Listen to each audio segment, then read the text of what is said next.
Now, away from that, the High Command of the Anti-Galamsey Taskforce, Operation Vanguard, says its checks in the Atiwa forest is yet to establish any illegal mining, as suggested by media report. Some media outlets reported on Tuesday that illegal miners have besieged the forest, destroying water bodies there. But Commander of the Anti-Illegal Mining Task Force, Colonel William Ejapong, says its checks in the forest has not established any such. Here's his interview with Erastus Asaridonko.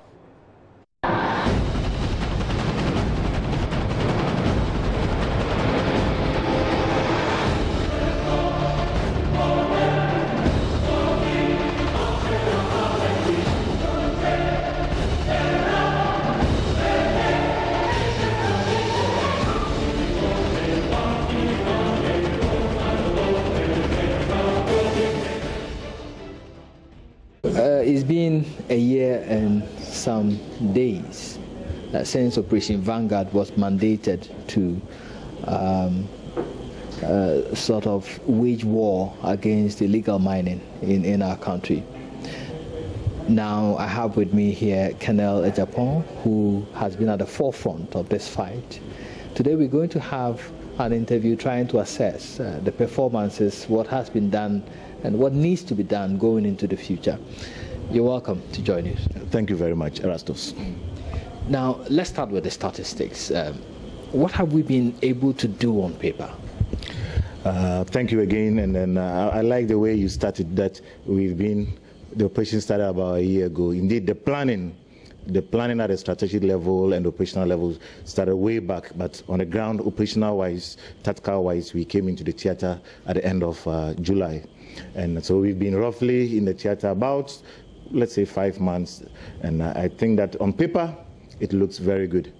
We have been able to effect as many as 699 arrests in Eastern region, Ashanti region, and Western region. In terms of the equipment that's the illegal miners and some small-scale miners were using, we've been able to immobilize as many as getting to 3,000 shamfans. I'm talking about the portable waterborne machines that are used to destroy the water bodies. We've been able to also seize or immobilize over 69 excavators. But for me, the interesting thing is that the small-scale miners themselves came on board, and then during the period, we have monitored not less than 900 excavators that have been voluntarily moved from the various mining sites to the urban areas. And you can imagine what 900 excavators on our soil could have done to the country for all these 5 months. So in terms of statistics, this is where we stand. It's looking good. And I hope that by the time we get to the end, we will have something more better than what we have after this 4.5 months period. From where I sit and from the operations we have been conducting so far, I can say emphatically that no Operation Vanguard personnel has stooped so low to be compromised as is being said. We will recall that people have been hiding behind the banner, behind the brand name Vanguard. In fact, some news items that came up recently in Western region and Eastern region was clear to the fact that people hide under the name of Vanguard and they sort of do whatever they want.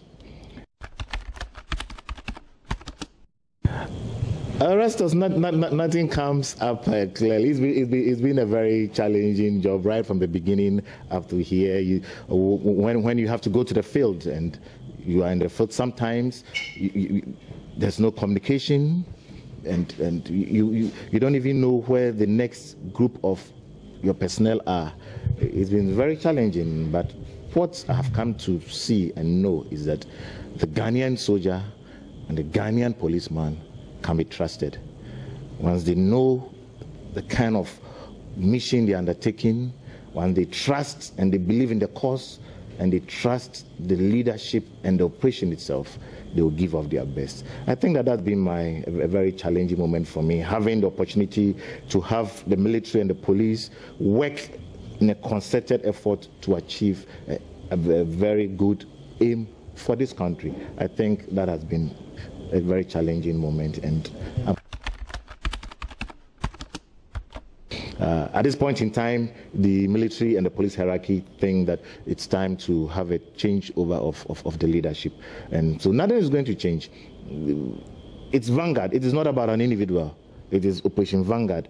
And so as long as we are concerned, Operation Vanguard is continuing. So maybe by next week or two, I'll leave the scene and somebody else will take over, and he will continue the very good work that the military and the police have been doing all this time. Operation Vanguard updates there. I'm going to take a very quick break. When I return, we'll talk some politics. We'll tell you what the NPP is up to and what they'll be doing over the weekend in Kumasi. We'll shine the spotlight, of course, on expansion of the Electoral College and, of course, on the election of the National Women Organizer and National Youth Organizer. Please stay with us.